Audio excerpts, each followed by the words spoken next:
Hello and welcome to another edition of the GSMC College Football Podcast presented to you by the GSMC Network.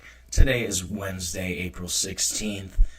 Big day in college football as the transfer portal is opening. So we're going to be covering some of the top players in the portal right now. We're also going to talk about the continuing Nico Iamaleava drama, as well as previewing the Miami Hurricanes. Make sure you stick around for later in the show when I'm going to be going over some of my top cornerbacks that are returning for this upcoming season. But before we start, I'd like to ask that you like and subscribe to the show.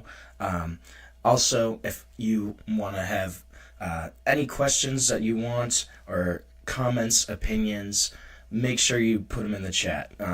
If you want to make sure your message really stands out, you can use the super chat feature. Just click the $sign at the bottom of the chat box to send in your message there, and it's a surefire way to get our attention. Not only does the super chat get you a spotlight on the show, but it also just helps us keep this channel going. Your support means the world to us, and it's what allows us to keep bringing you the sports content that you love week after week. We're building something special here at GSMC, and we couldn't do it without you.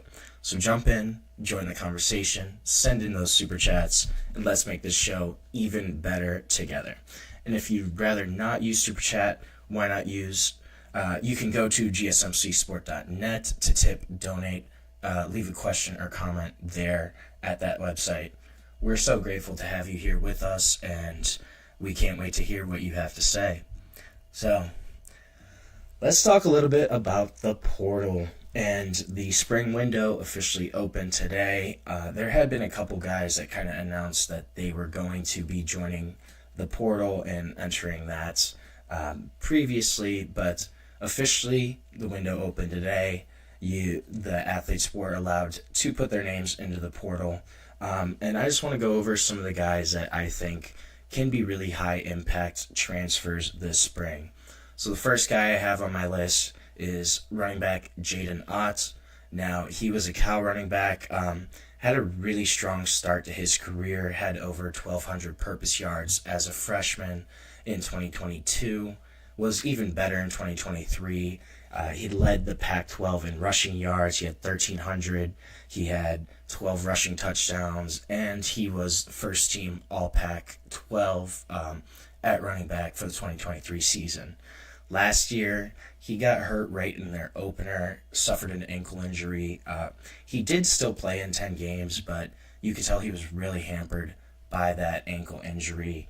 He averaged only 3.3 yards per carry, so obviously was still kind of being affected by that ankle, wasn't at his best, but he did have this offseason to kind of recover, get healthy, and his really main calling card is his vision, his ability to kind of slide from gap to gap as a runner and just find those holes in wherever, more of a zone blocking scheme, but he's really able to kind of see those gaps and move, from hole to hole.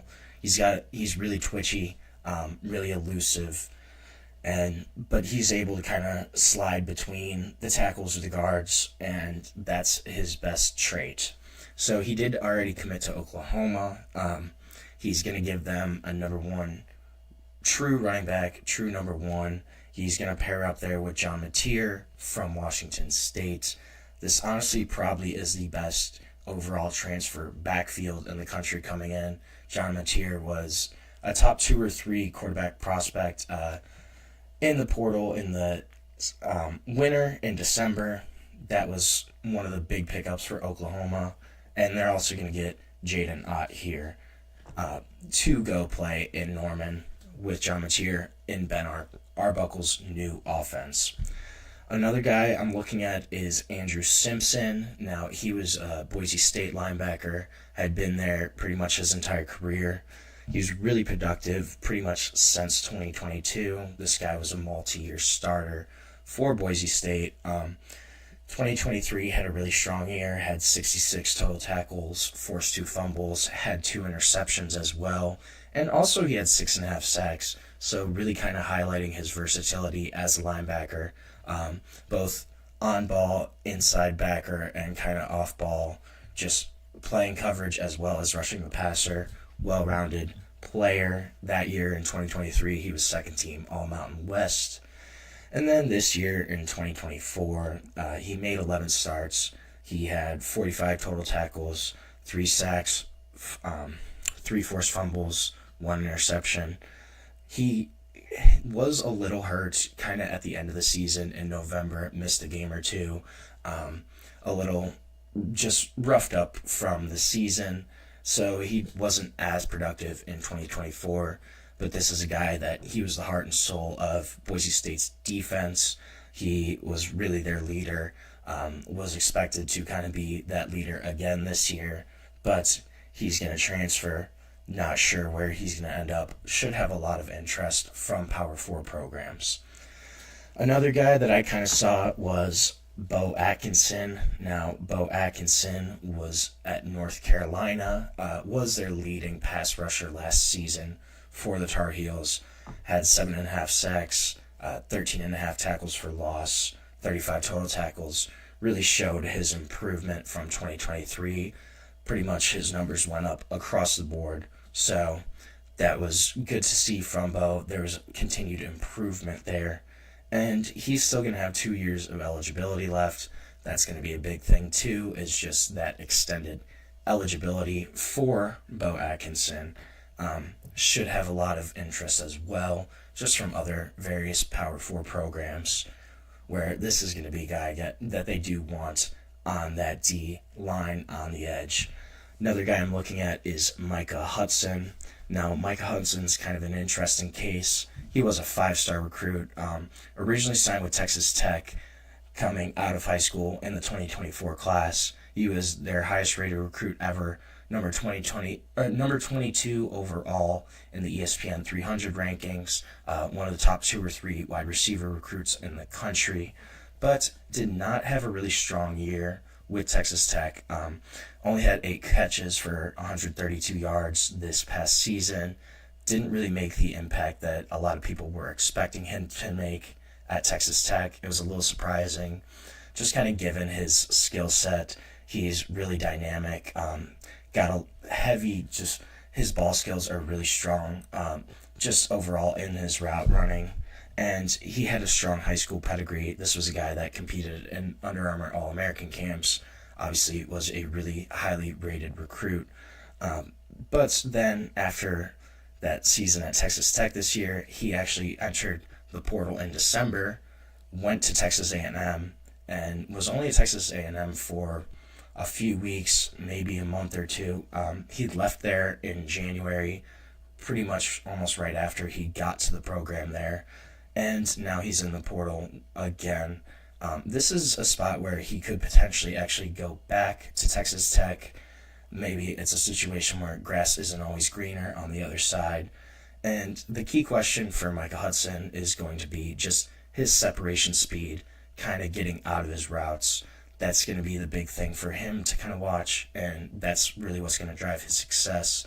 He never had verified track or combine times in high school, never ran a 40, wasn't a track guy, so he didn't have official 100 meters or 200 meters, which you really look at for wide receivers. A lot of times these guys do run track, or at least they test at, Under Armour camps, but he never tested, he never ran, so there was no official combine or track records for his speed. Kind of an unknown. That's going to be the big thing for his success at the next level, is will he be able to create separation on a consistent basis and be able to separate from those cornerbacks. That's going to be the big thing for Micah Hudson. But the pedigree there and just the overall talent level is clearly there with Micah Hudson. So that's going to be another guy you could potentially kind of look at.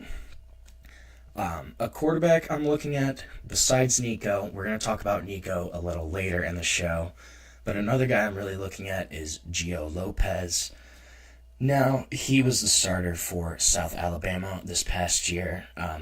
as a redshirt freshman, he really kind of emerged as one of the more exciting, more tantalizing group of 5 quarterback prospects, especially the younger kind of group of 5 guys that get more of an opportunity than they would at a power school.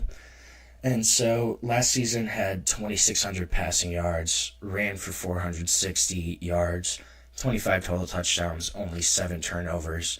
And South Alabama was pretty solid. They went 7-6 last year. Had a decent year, above 500. It's a tough place to play at. But he was also a top 25 quarterback overall across the FBS in terms of total offense. Kind of an interesting quarterback in terms of style. He's really crafty. He's more of a distributor at the position. When you watch him, it kind of looks like he's a point guard out there just in terms of directing the offense, getting guys where he wants them to go. It's pretty clinical. He's a little streaky, but when he's in rhythm, when everything's all clicking, this is a guy that's a really exciting quarterback to watch. But can kind of get out of rhythm sometimes and kind of lose that swagger, I guess. This is a guy that plays with a lot of confidence. He has moxie, and this is where sometimes when he gets kind of off track or off script, can be a little streaky, but this is a young quarterback too. Still has 3 years of eligibility remaining. This is probably going to be an option for North Carolina. It sounds like they're really targeting Gio Lopez right now. They still kind of need to add to that quarterback room. It's not super strong at the moment, and it sounds like they don't really want Nico. So Gio Lopez could be a really solid option for the Tar Heels there. But again, we'll have Power 5 interest across the country. Another guy, my last guy to look at, is a wide receiver. Now, Trebor Pena, Trebor, not sure how you pronounce that actually, but Syracuse wide receiver entering the portal. He was really a return specialist for most of his career, has over 1,400 return yards in total, so really a guy that's been a returner at a high level for a long time. He got hurt 2023, 2 years ago, pretty much missed almost that entire season just because of injury, but came back and had a great 2024 season. So got a new quarterback in with Kyle McCord transferring into Syracuse, and he had 84 catches, almost 1,000 receiving yards, had 940, as well as 9 touchdowns, and he was second team All-ACC, helped Syracuse get to that 10-3 record. This is a guy, he's a lot more experienced. He's going to be a 6th-year senior, so he only will have 1 year of eligibility remaining. But he's kind of similar to former Miami wideout Xavier Restrepo, just in terms of play. He's a little bit bigger. He's 6 foot. Restrepo's around 5'10", but he's a little bit bigger, but similar play style. They're really savvy in terms of route running. He's probably going to be a slot guy, but his ability to get open and also just find holes in zone coverage especially, that's a big thing with him. He's kind of able to find those pockets where he's open and the quarterback can distribute the ball to him. That's a really big skill set of Pena, is just that ability to kind of slide in between the gaps in zone coverage, find that hole to where his quarterback can get him the ball. He's really got strong hands, doesn't drop a lot of balls, really reliable just in terms of securing the ball, and again, just super savvy just in terms of route running. This is a guy that's going to be a security blanket for quarterbacks. You know, the guy you look at for a 5 or 6 yard gain when you need it, that's going to be Trebor Pena. So we're going to take our first break of the show right now. When we come back, we're going to talk a little bit more about Nico and just kind of what's going on there, a little bit more of the fallout, as well as get into some potential schools for Nico. So that's what we're going to talk about next. But right now, we're going to take a short break on the GSMC College Football Podcast. I feel like I'm losing my mind. Is everybody in the world blind? Please, Lord, give me a sign, a sign. I feel like I'm losing my mind. Is everybody in the world blind? Please, Lord, give me a sign, a sign. I wanna be the greatest. Everybody on the fake shit. I look around and feel like everybody is the fakest. I make this every day and I'm impatient, hoping one day I blow up from the basement. Statement, the top is so vacant. I don't hear shit that I think is amazing. Waiting for my day when I'm playing sold out shows for 1,000 faces. Hey, give me that crown, get in my way and to be put down. It ain't your place, all this my town. If I want that shit, then I'll get it right now. I'm losing it, the noose it fits. Some losing shit, a stupid myth. You choose to live or choose to dip. You choose to fight or lose your grip and lose a gift. I feel like I'm losing my mind. Is everybody in the world blind? Please, Lord, give me a sign, a sign. I feel like I'm losing my mind. Is everybody in the world blind? Welcome back to the GSMC College Football Podcast, presented to you by the GSMC Network. And before we get into Nico, I just want to remind everyone that if you have a comment or question, anything you want to get out, don't hesitate to drop it in the chat. Your voice adds a lot to what we're trying to do here at GSMC. We want to keep this show as exciting, as interactive as possible. If you want to make sure that your comment or question absolutely gets noticed, you can use the super chat feature. Just click the $ at the bottom of the chat box to send in your super chat, and it's a surefire way to get your message on our show.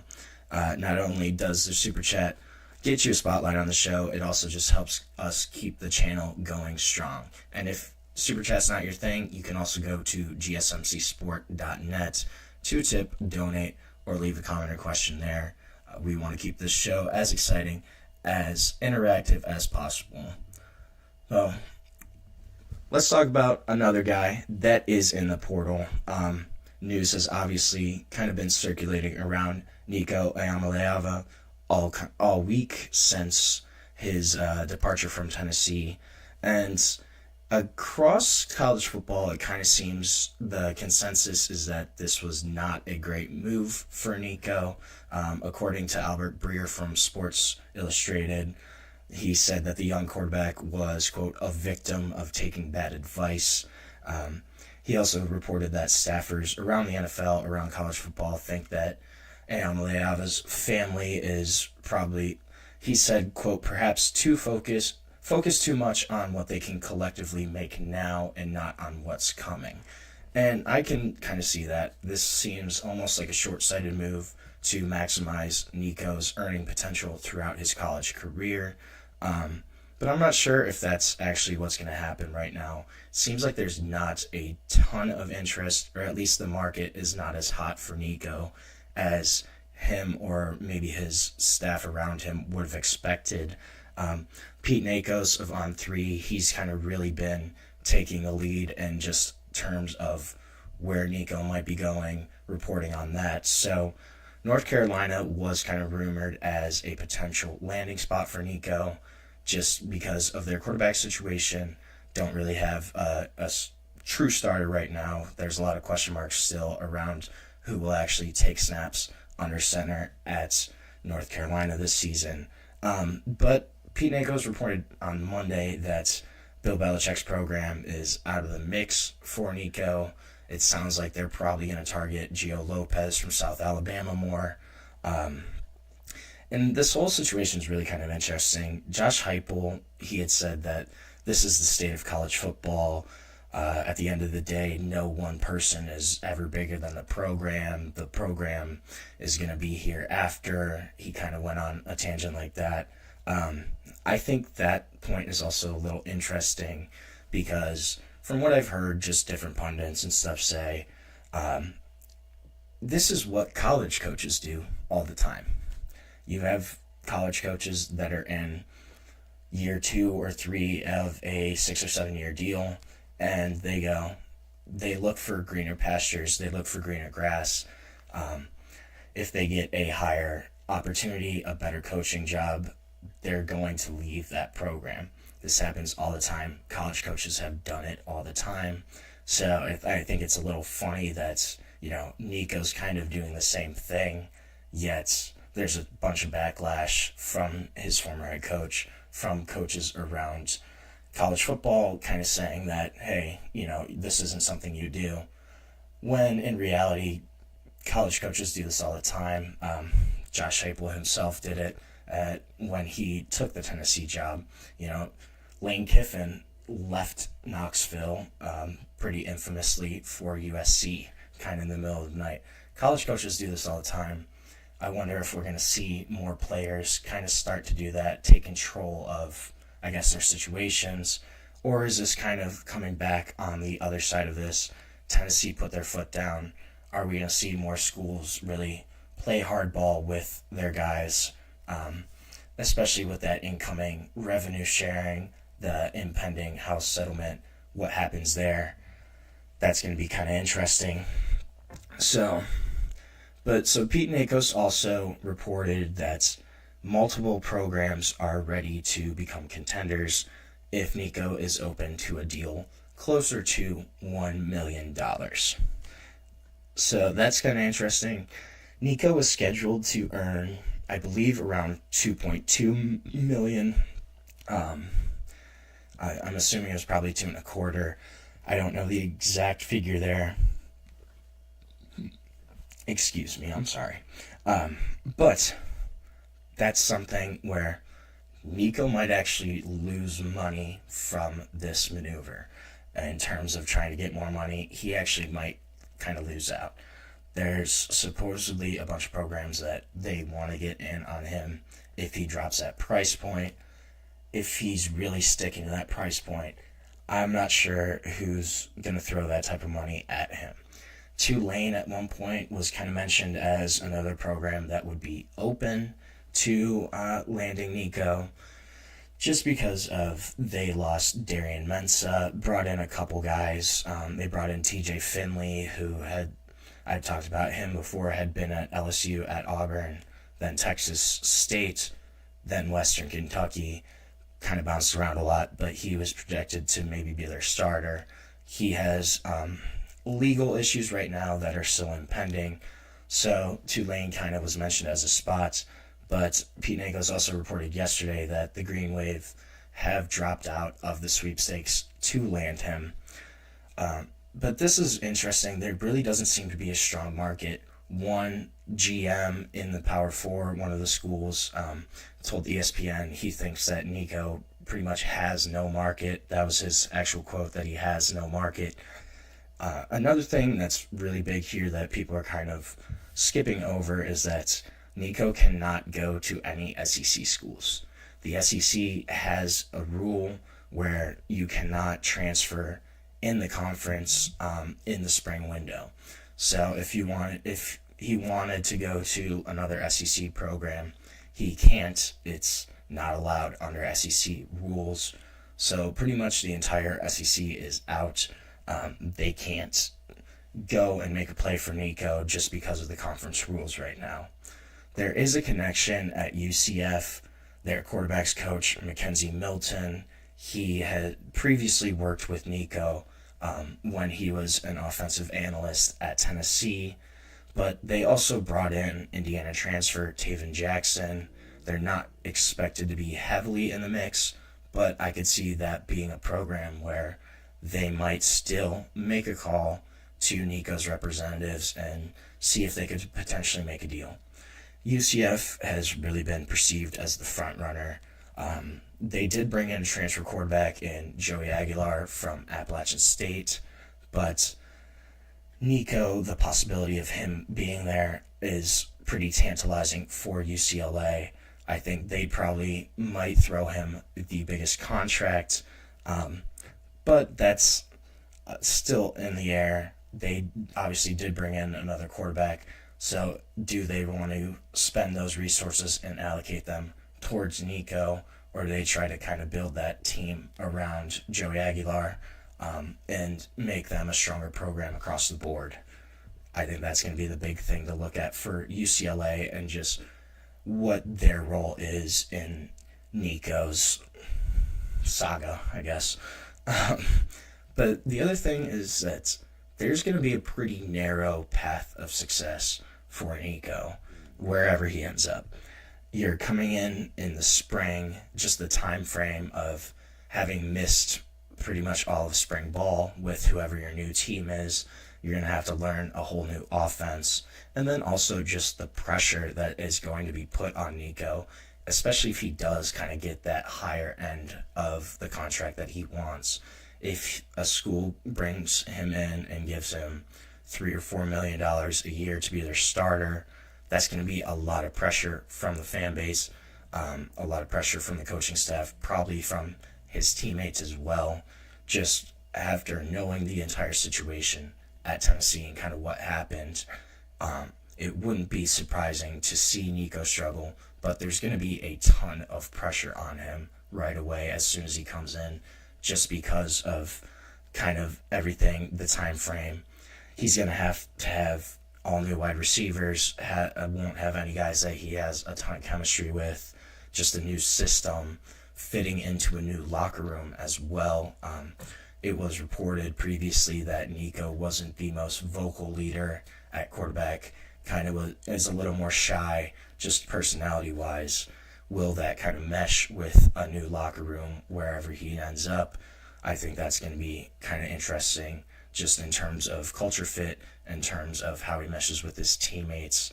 Will they kind of accept him? And will he be embraced as a leader or a strong person to follow at his next program?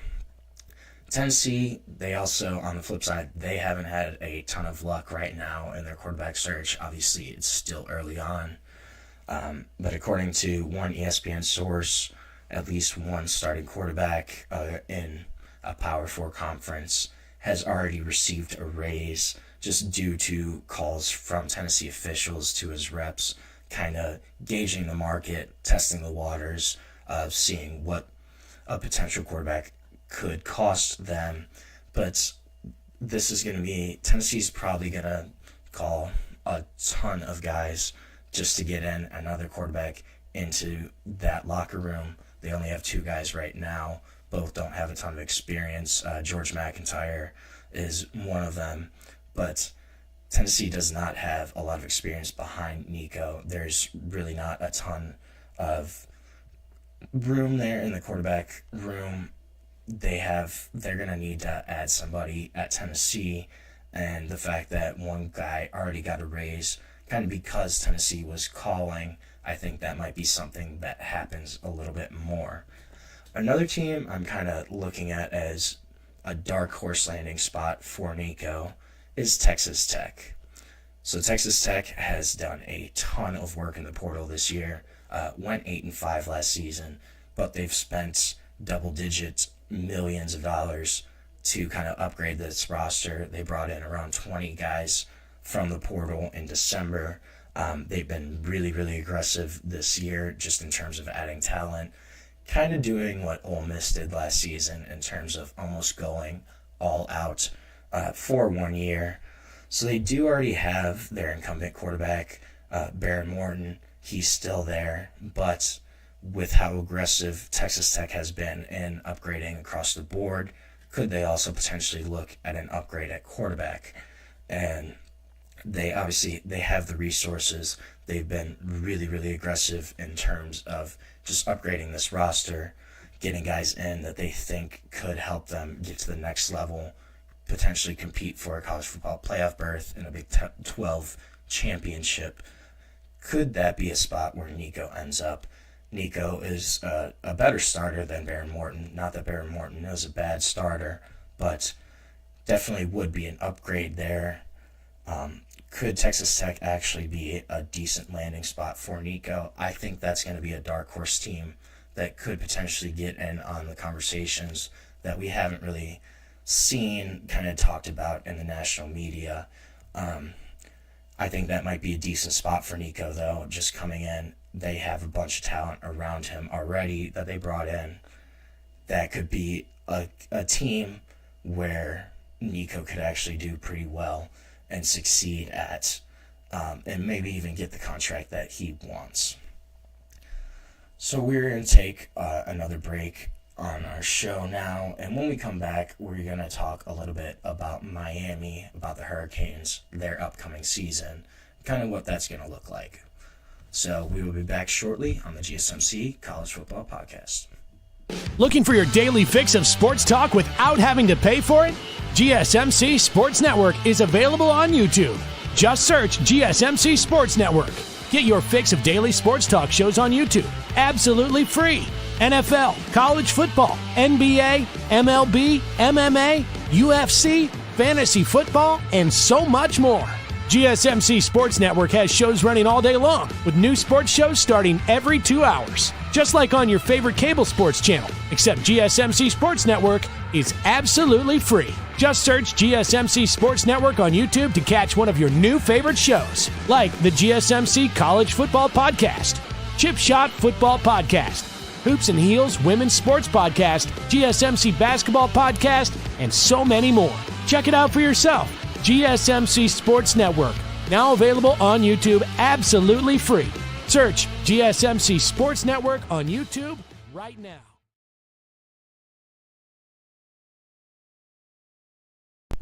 Welcome back to the GSMC College Football Podcast, presented to you by the GSMC Network. Just talked a little bit about Nico Eamaleava and kind of that whole situation. We're going to switch gears. We're going to talk a little bit about the upcoming season for the Miami Hurricanes. So Miami, they had an interesting season last year.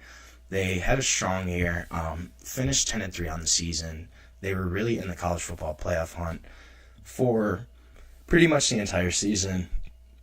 Up until the last week of the season, they lost to Syracuse, and then just had a couple different close calls, and they beat Cal in a game that they came back. They were down pretty big. Cal played really well. They kind of were able to escape and come back in the second half of that game. They also had a close win against Virginia Tech that came down to the literal last play and a Hail Mary. Got the call to go their way then. But they had a couple different games where it was really a toss-up last year. Kind of seemed to be skating towards that playoff berth until, that Syracuse loss where that really dropped them out of the hunt at the last week of the season. So obviously they're going to lose Cam Ward, big quarterback transfer for them last season, probably going to be the number one pick in the draft this year. Had a really strong year, but lose Cam Ward. However, they bring in Carson Beck from Georgia, gave him a really big deal. He's reportedly going to make around $4 million a year to be the starting quarterback at Miami. So that's going to be their guy for this upcoming season. Backup quarterback is going to be pretty interesting for the Hurricanes. They got a couple different guys all kind of competing for that backup spot. Redshirt sophomore Emory Williams, redshirt freshman Judd Anderson, and then true freshman early enrollee Luke Nickel. They're all kind of still in contention. Williams, he's got the most experience. He's probably most likely going to be the actual backup next year. If anything happens to Carson Beck, it's most likely going to be Emory Williams that gets the first shot at taking over then. Judd Anderson, he's a really big quarterback, super physical. He's got a lot of athletic ability, but he's still kind of in that development phase of just fine-tuning his pass mechanics, his reads. He's still a really young quarterback, but he's still kind of developing, trying to grow as a signal caller overall. Luke Nickel, he probably has the highest ceiling of any of those three guys. He was the highest rated recruit signee coming in, had the best pedigree as a high school quarterback. He was Georgia's Mr. Football, of high school All-American, which both are really strong indicators of his talents and his ability as a quarterback. That's probably a guy that could be the long-term quarterback answer at Miami, but right now probably going to be third or fourth string on the depth chart, just behind those couple of guys there. At running back, Mark Fletcher Jr. is kind of expected to take over that lead role as a lead back. had 500 rushing yards in 2023, had 600 last season, 2024. Also had 9 touchdowns last year, so got a lot of short yardage work. He's going to be pushed, though, by Jordan Lyle. Jordan Lyle got a bunch of snaps last year as a true freshman, going to be a true sophomore this year. Should really push for playing time. And right now, they only have 4 scholarship running backs on the roster, so this could be a position where they potentially add a guy in the portal, or, you see some of those walk-ons kind of getting involved, maybe potentially earning some playing time down the road. Wide receiver, tight end, just the pass-catching group overall, that's going to be really interesting to look at for Miami. Their top 4 wide receivers are all gone this year. They're going to lose Xavier Strepo, who was a big guy for them just in the slot, reliable option. Also going to lose Elijah Arroyo, Cam McCormick, some tight ends that they really relied on. Elijah Arroyo in particular was a really strong tight end for them. They brought in a bunch of new guys. There's 5 or 6 new guys kind of in this room, in the pass catcher room overall. So wide receiver wise, they brought in 3 true freshmen that all could potentially get playing time at some point. Joshua Moore, Malachi Toney, and Dalen Upshaw, they all came in this year as true freshmen. Moore and Toney, really in particular, are guys to watch for potential early snaps, early playing time. But again, there's 5 or 6 different names in the mix for playing time at wide receiver. So we're going to kind of see that all play out just in camp and how these guys perform in practice and getting close to the season. At tight end, they brought in a couple transfers, brought in Alex Bowman from Tulane, as well as Jack Nickel from UAB. Jack Nickel is also the older brother of quarterback signee Luke Nickel. Elijah Lofton is also going to be a name to watch. Elijah Lofton, they've really used as a utility guy during his career at Miami. Last year, he lined up at running back, at fullback, at wide receiver, and at tight end. So this is a guy that they can really move around using multiple different packages. And that could be a guy that gets a lot of playing time just because of his versatility, kind of being able to move around, line up in different spots. That's going to be key for Miami. Their O-line, they do need to replace 2 starters, but they should be in pretty good shape overall. Miami's offensive line, they historically have really strong recruiting classes for offensive line, especially in the past few years. They've really been able to recruit O-line heavily and get some blue chip prospects. Markel Bell, he's probably going to start at left tackle. He was kind of a part-time starter last year, but he should go from part-time to full-time. Former JUCO guy, massive body. He's 6'9", so got a really big frame. He started a couple games last season when Jalen Rivers was hurt. He played in every game rotationally as well, so has some starting ability, has a bunch of playing experience, should kind of grow into that left tackle role. And he really progressed throughout the season last year, pretty much growing by leaps and bounds from the start of the season to the end of the 2024 season. He should have that starting spot locked down. Left guard is going to be another one they're going to have to replace there. Matthew McCoy should be the guy at left guard. He's bigger, he's more physical, a little more talented than most of the other guys in contention for that spot. Also developed pretty well last year. He started several games, and he rotated with Jalen Rivers kind of throughout the season. Miami kind of did this thing on the offensive line on the left side where they used pretty much 2 starting groups. They had 1A, 1B, where Jalen Rivers and Matthew McCoy played the one, and then Markel Bell and Jalen Rivers then played the other kind of half, I guess. So a little bit of rotation there, but McCoy should step into that starting role full time. They also brought in TCU transfer James Brockenmeyer to man the middle, former Alabama transfer as well, but he should be their center. He's got 1 year left. Experienced guy, has played at a couple different schools, and he should keep that position kind of warm. While they do have a blue chip signee, SJ Faituli, I think. Probably butchered that, but SJ, he's a 5-star center. He's going to be the backup for center this year as a true freshman, kind of just going to learn the ropes before he should take over the reins in 2026 at that spot. The right side, they're still set.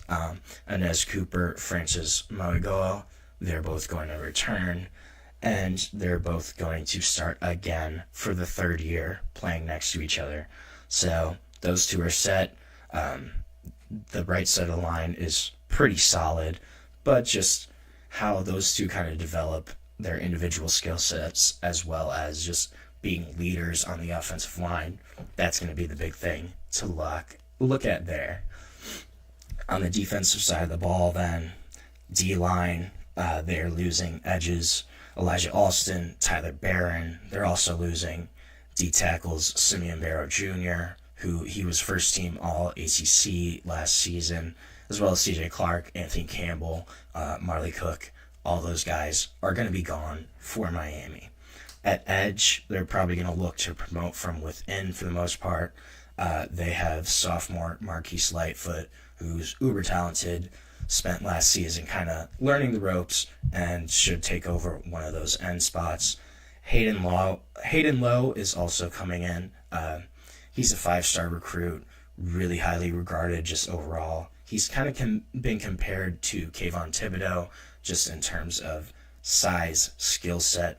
Also played at the same high school as Kayvon Thibodeau, who played for Mario Cristobal at Oregon, but should be another guy to get snaps at that edge position for Miami. Then there's also guys like Ruben Bain, Akeem Mesidor, who are bigger bodies, but they can play both at D-tackle and D-end, so just a little more versatility on the line there. Probably guys are going to rotate in. D-tackle, the big name to watch is Ahmad Moten Jr. He's really going to look to solidify his starting role. Got a lot of rotational snaps last year. Should step into a bigger role for the Hurricanes this upcoming season. David Blay is also another name to look at. Transfer from Louisiana Tech. He's probably also going to be at the top of the depth chart there for D-tackle. Get a bunch of snaps. And if he doesn't start, he's at least going to play a good chunk of the time for Miami. Linebacker-wise, they're going to lose their leading tackler in Kiko Mogoa. His leadership, his production, it's really going to be missed for the Hurricanes. They're going to need to find a way to replace that production. Wesley Basante, he's returning for his senior year. Going to be the leader of that group. Has been a starter for the past few years for Miami. Should really be the main guy at linebacker for the Hurricanes. Another guy to look at is Popo Aguirre. He's expected to take over for Kiko. He was the first linebacker off the bench last season for Miami. Played a lot. And then just the development of younger guys in the room here. Bobby Pruitt, Bobby Washington Jr., Adarius Hayes. Those guys, their continued development, that's going to be critical for this room, for the depth of it, and just their overall play in general. Will the young guys be able to develop and step into those roles? Secondary, this is going to be the group with the largest amount of turnover. They lost Mish Powell. He's going to the draft. Daryl Porter Jr. also leaving. And then they had 4 or 5 guys transfer. But it might not be a bad thing that they had 4 or 5 guys transfer. Their secondary was really rough last year, just the overall play of it. They will have OJ Frederic. He's going to return at cornerback. Had a really good season last year. Was a freshman All-American. He's going to be one of those cornerback spots. He will have it locked down. Jadaeus Richard, he could also start. He is coming back from an injury right now, but could be another guy that starts for Miami. He got a lot of playing time in the past few years. They added 4 transfers, brought in 3 freshmen to fill out that cornerback room. So competition is really going to be heavy here similar to wide receiver, there's going to be a lot of guys, a lot of names that are kind of fighting for those spots right now. At safety, the big returner is sophomore Zaquan Patterson. Miami really likes his skill set, really likes what he can do, his potential. They would love to see him kind of solidify and take over one of those starting roles. One of the headliners here, too, is Jacksonville State transfer Zachariah Poser. He was a freshman All-American this past year for Jacksonville State. Obviously is going to have a big step up in competition, but once he kind of adjusts to that, should be a name that is definitely going to have playing time, could potentially start for Miami at safety. And then they're also going to lose their kicker. He was their all-time leading scorer, Andre Sporogales. He's gone, so just their kicking game will be something to look at special teams-wise, what's going to happen there. He's going to be replaced by Abram Murray, who's a redshirt freshman. He was the top kicking recruit in his class. Their rankings are a little bit different, but will be replaced. How their kicking game kind of plays out will be something to watch for sure. In terms of their schedule, they do open with Notre Dame at home. That's going to be a tough matchup for them, be a really crucial one. And if they're able to beat Notre Dame at home, that's a really strong start to their season. But they also have to play some of the tougher ACC opponents. They have Louisville, they have SMU, they have Syracuse, they have Florida State, and they also are playing Florida again. But of those games, only SMU and Florida State are on the road. So if they're able to play well at home, Miami could be in really solid shape. And this could be, again, a team that's going to be in the college football playoff conversation. What they're going to do will remain to be seen. But this is going to be a team that's in the top 3 or 4 of the ACC and will be contending for an ACC title for a potential playoff berth this upcoming season. So we're going to take another break on our show. When we come back, we're going to talk about the 2023 quarterback class and kind of revisit it, where those guys are now and where they've ended up, what they've done in their college careers up to this point. So we're going to touch a little bit on that. But first, we're going to take a short break on the GSMC College Football Podcast.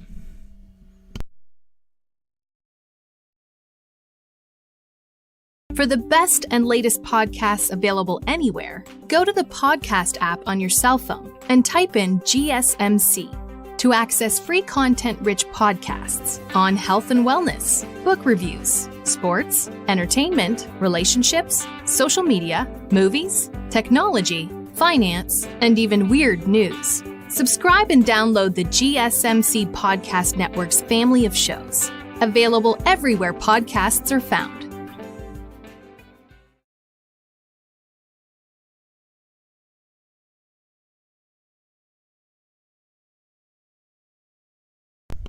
Welcome back to the GSMC College Football Podcast, presented to you by the GSMC Podcast Network. Just talked a little bit about Miami and kind of their season, what it might look like. But now I want to kind of switch gears. I want to talk a little bit about the 2023 quarterback class. And this class in general is really interesting. Now, I want to read the top 10 from 24/7, just from their recruiting rankings when they're actually coming in to college. So, number 1 was Arch Manning. He's obviously still at Texas. Number 2 was Nico. He's in the portal now. Number 3 quarterback in that class was Dante Moore.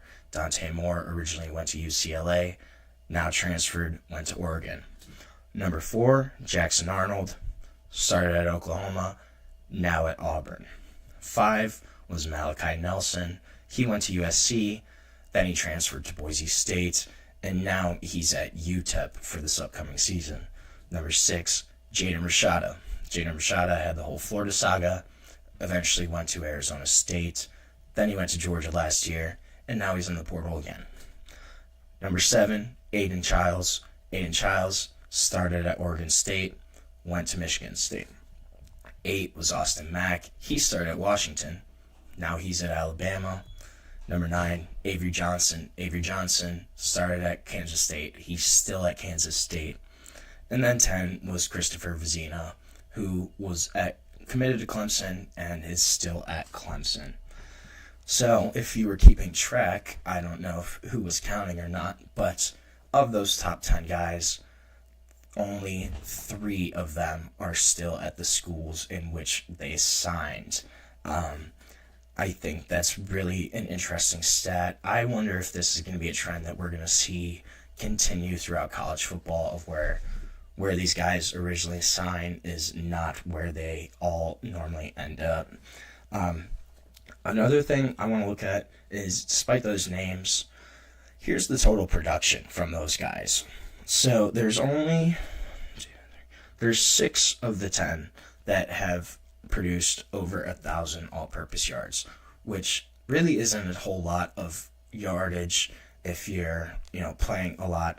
But clearly these guys just are not playing that much.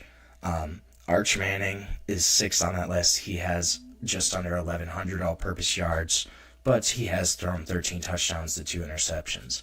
Then Dante Moore is next, mainly because of that freshman year at UCLA. He was the starter at UCLA as a freshman.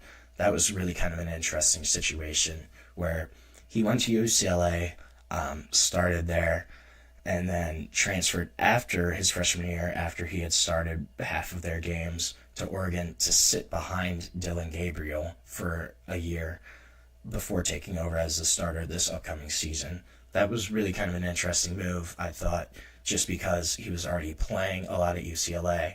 And if he wanted to kind of transfer, I feel like he could have done it this year instead, after playing another year as a starter and just getting more experience under his belt. But he decided to cut bait at UCLA, decided to go to Oregon instead. That was really kind of just interesting in terms of, normally you want to see these guys will transfer for the opportunity for more playing time, yet Dante Moore kind of did the opposite. He went across the grain, said, no, I want to learn behind Dillon Gabriel for a year and kind of just grow my overall game.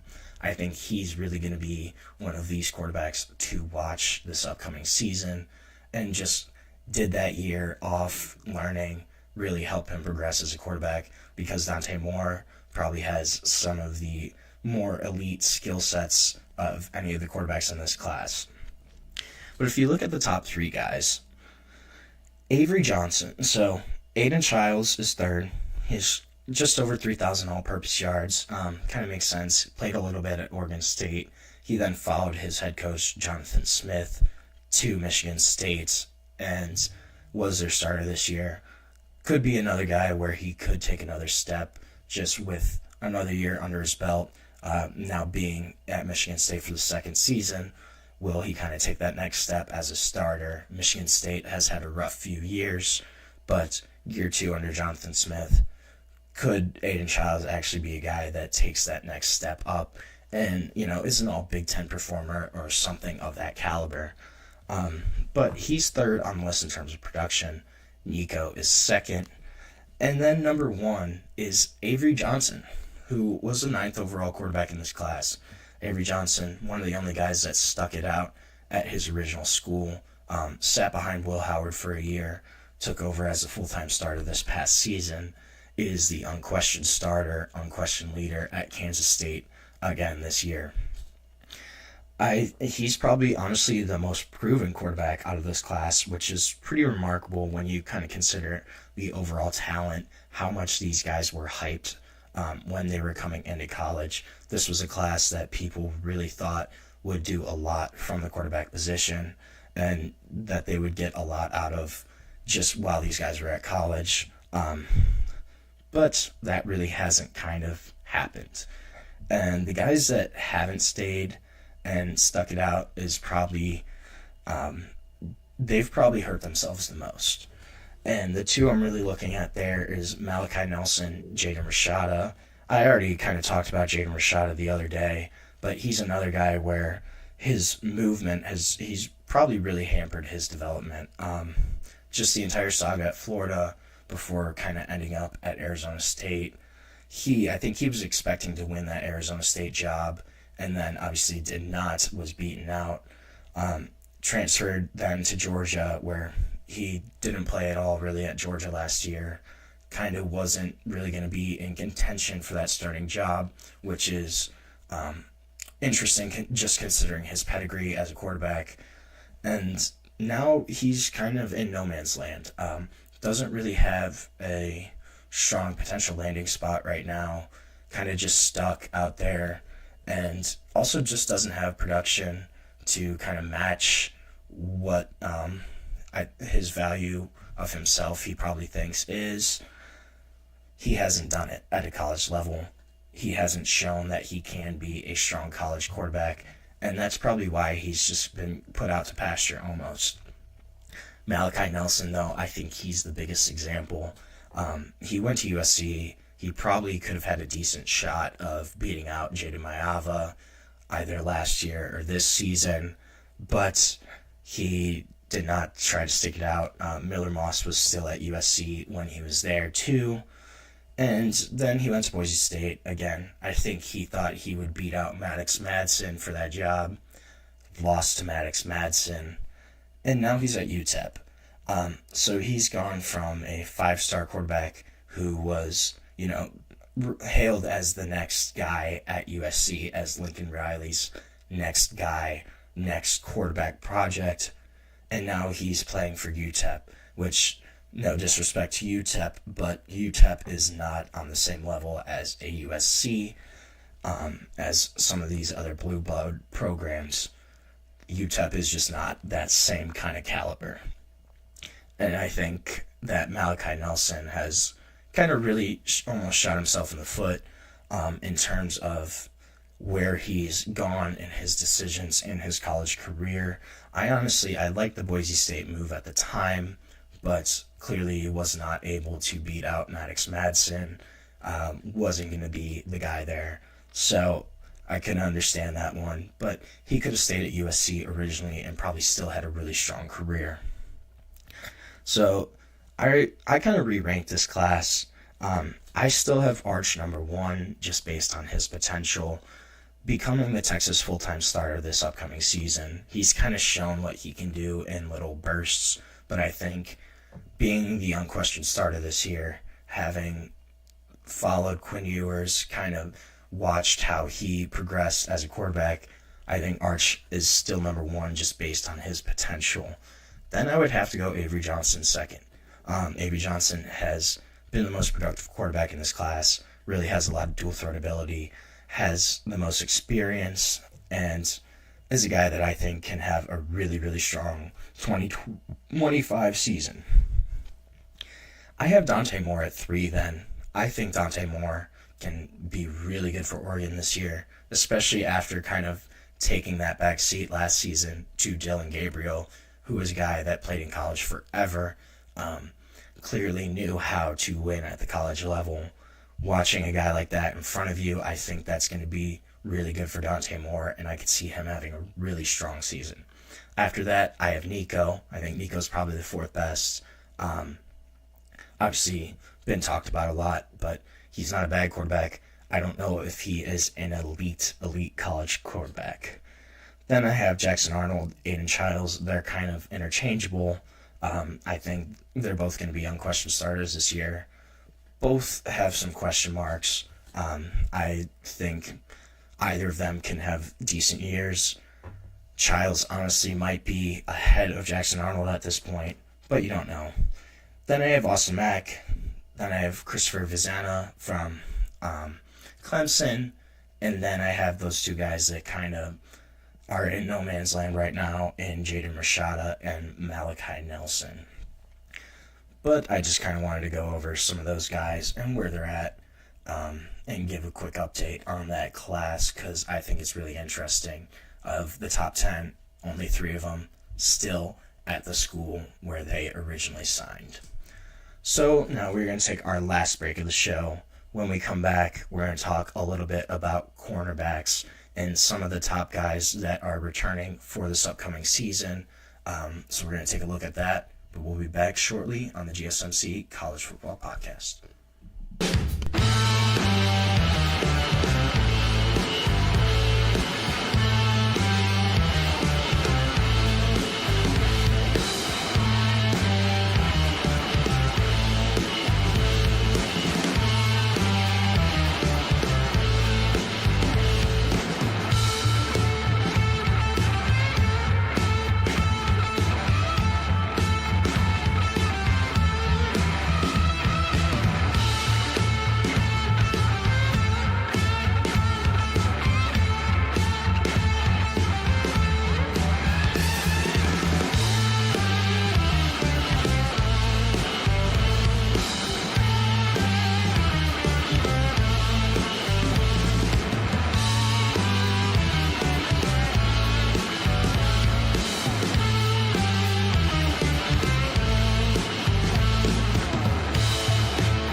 Welcome back to the GSMC College Football Podcast.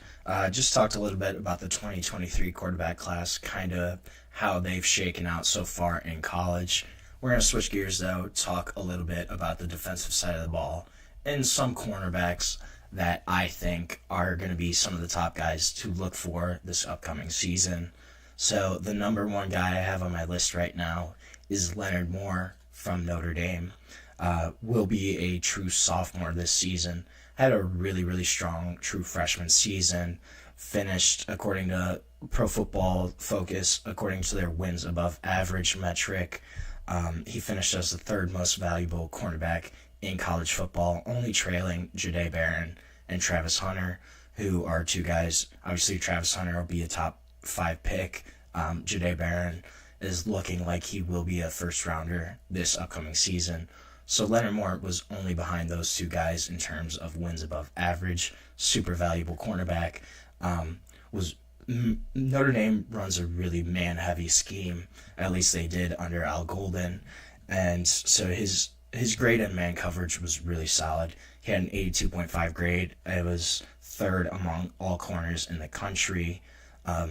Remains to be seen kind of what happens this year, just because Chris Ash takes over as defensive coordinator for Notre Dame. Will probably run a little bit more zone coverage. Their man coverage rate should drop at least a little bit. So obviously Leonard Moore, a really strong man corner. How he will kind of make that transition to more of a zone corner will be something to look for. But he's 6'2", so he's got really good size, length for the position. He's really smooth, just in his movements. So he's kind of able to mirror wide receivers already at an elite level, able to keep with them, stay with them throughout their routes. And of the 42 targets that came his way in single coverage, only 16 of them were caught by wide receivers. So 26 of those 42, Leonard Moore broke up, or at least got in the way of that wide receiver making the catch, which I think is a really interesting stat. Really kind of showcases his ball skills, his man-to-man coverage skills. Another guy looking at is Jermon McCoy from Tennessee. Right now, he's the current favorite to be selected first in the 2026 NFL Draft among quarterbacks from a couple different sites. But he transferred in from Oregon State, was pretty much locked down once he got to Knoxville. His coverage grade in 2024 was 89.6. That was second among all returning Power 4 starters. And he also had 4 interceptions in 2024. That was tied for second in that same group of returning Power 4 cornerbacks. So clearly a guy that has a lot of strong ball skills, really strong movements just across the board. He had a 99.9 score, so almost perfect in game athleticism in that metric by Pro Football Focus. So a guy that can clearly move well and just a phenomenal athlete overall. And All-American last year, 2024, first team All-SEC by the AP rankings. Coaches named him second team All-SEC guy. Had 4 interceptions, obviously. Also had 9 pass breakups. So this is a guy that is a ball hawk, will be on the ball for the most part as a cornerback. Really strong man-to-man skills. He's currently rehabbing a torn ACL, though. He suffered it in January during a training session at home in Texas. So it's unsure when he's going to play. Will play at some point during the season. He probably won't be ready for the first month or so of the season, if I had to guess. I don't know, though. I'm not sure how far along he is in progressing through that rehab right now. But whenever he comes back, that's going to be another guy that will be a really strong cornerback in the SEC. Then in the Big Ten, I want to talk a little bit about D'Angelo Pons. So D'Angelo Pons, Indiana cornerback. You know the old adage, you send the tallest, biggest guy off the bus first for impressions. This is not D'Angelo Pons. He would probably be the last guy off the bus. Only 5'9", 170 pounds. So small cornerback, really thin frame. But that hasn't stopped him from being one of the top cornerbacks in the country. had a really great true freshman season at James Madison 2023. Then he followed Coach Kurt Signetti to Indiana, had another really great year at Indiana last year, was one of the top 15 most valuable cornerbacks according to Pro Football Focus. He had a 91.8 grade in terms of just overall grade, and that was the highest among all returning FBS cornerbacks, just overall grade wise. He's a guy that plays with no fear whatsoever.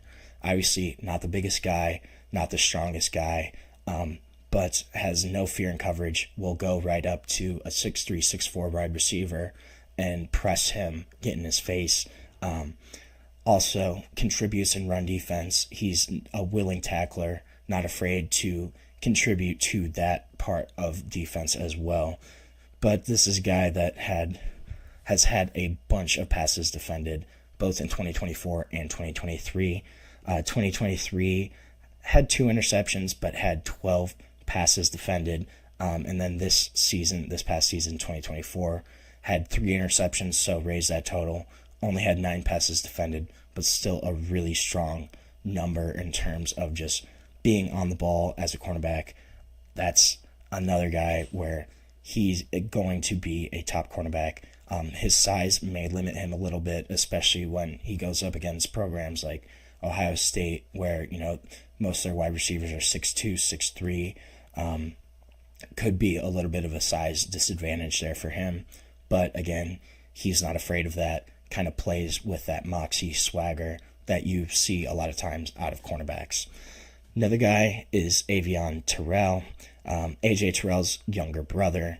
He also is a Clemson guy, but Avion, he's a much better run defender than his brother ever was, still is. But he placed 4th among all cornerbacks last season with his run grade, had a 90.7 run defense grade, and also forced 3 fumbles. So a guy that's a willing tackler and really likes to contribute in the run game. He is also, though, he's still really excellent in coverage. He led all Power 4 corners with 14 forced incompletions last year. So still really strong on the ball at the point of attack. Not the biggest. He's like 5'11", he's 180, but he's not small either. And he really has a lot of physicality for the position. Has the speed to stay with receivers in man coverage, but his big calling card is his run defense, his ability to defend the run and be physical. When running backs come at him, he's going to be physical. He's going to be able to make that tackle. And also just the guys he goes up against in practice each week. Antonio Williams, he's one of my top returning wide receivers for this year. Also, Bryant Wesco is there. So he's going against guys that are elite receivers every day in practice, getting a ton of reps at that kind of level. Another guy that really could have a strong year for Clemson. Then the last guy I'm looking at is Malik Muhammad from Texas. So only 3 returning Power 4 corners have been more valuable than him over the past 2 seasons, according to the wins above average metric from PFF. Has 17 forced incompletions over that time span over those 2 years, despite only being targeted on 12% of his snaps. So this is a guy that when the ball gets thrown to him, he's not going to let that receiver get it. He's at least going to get his hands on the ball and disrupt the pass a little bit. He's not a super elite athlete, but really instinctive player. He's kind of uses angles well, takes strong angles to the ball, able to really close fast in coverage. Even if it looks like he may have lost a step, he is able to recover quickly. And he didn't have any interceptions in 2024. That's going to be a number to look at. Obviously, interceptions are not the most important stat for a cornerback, but it is something that you still look at just in terms of you want your cornerbacks to be on the ball, to be looking for the ball. He's also going to lose Jahdae Barron from on the other side of him. That was his other starting cornerback this past season for Texas. Obviously, Jahdae Barron will be a first-round pick most likely. So there's going to be more pressure on Malik Muhammad this season to succeed, to kind of showcase what he can do without the support of Jahdae Barron on the other side of the ball with him. So that is going to be all for our show today. Thank you so much for tuning in to the GSMC College Football Podcast, presented to you by the GSMC Podcast Network. Your support means a lot to us, so please remember to subscribe to the show, leave a positive comment or review. It really does make a difference. And if you want, you can follow us on Facebook, Twitter, Instagram, and TikTok for more sports updates, more sports content that you love. Thank you so much, and have a great day.